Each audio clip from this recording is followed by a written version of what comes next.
Kirk Duckwall here with Mastermind, the Market Minute, your real estate stats update for the Twin Cities area. I know it may not look like it outside right now, but our spring market is officially here. However, before we dive into the data, make sure you click on that subscribe button and like this video as well. Also, we have a free class coming up next week, next Wednesday, February 1st.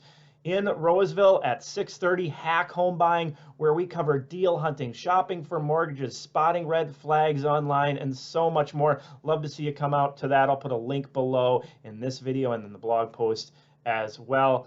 And also, I'd like to thank all of those that came out to our Smart Seller class last night. Thank you again. It was a really good class. I love teaching it. All right, let's dive into the data and take a look at what's going on.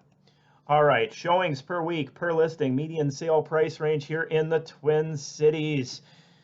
Moving its way up, was at a 4.22, up to a 4.46. So this is the average number of showings that's happening between the 250 and 500K price range here in the Twin Cities area. I actually just ran the numbers. It's now, today, as I'm recording this, up to a 5.06. So it took a little while. A lot of that, as I mentioned, there was that snowstorm at the very beginning of the year, slowed our typical market pace from picking up, but we are now moving at a pretty normal pace for this time of year.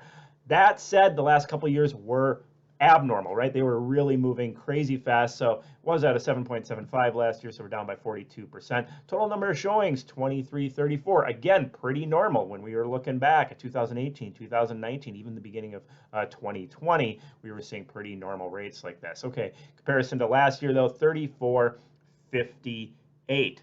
So where does this put things on our market meter?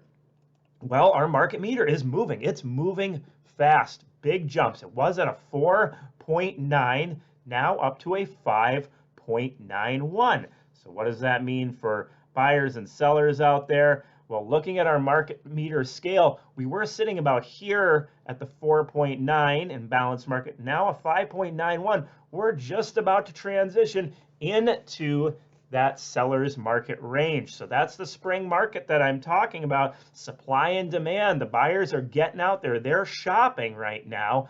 That said, the inventory isn't all that high yet. Okay, looking at some other data points in our marketplace, new listings into the market dropped off just a little bit, was at 814. Down to 772. It's pretty funny. You can see we're following a very similar pace. Even though last year was crazy as far as the activity, the amount of listings coming into the market is pretty unchanged. I kind of said like sellers are like the honey badger. They just don't give up, rats on it. So yeah, we're not seeing things really changing year over year as far as the listing pace into the market.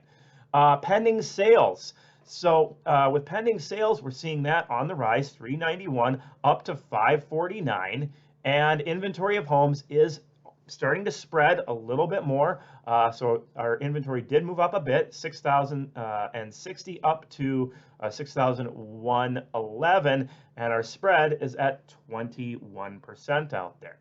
All right, for mortgage news out there right now, we can see that the Mortgage Bankers Association rate is coming in at about 6.23, and we're seeing Mortgage News Daily right at about 6.21. Now, there is some news coming out today. We had the GDP report come out.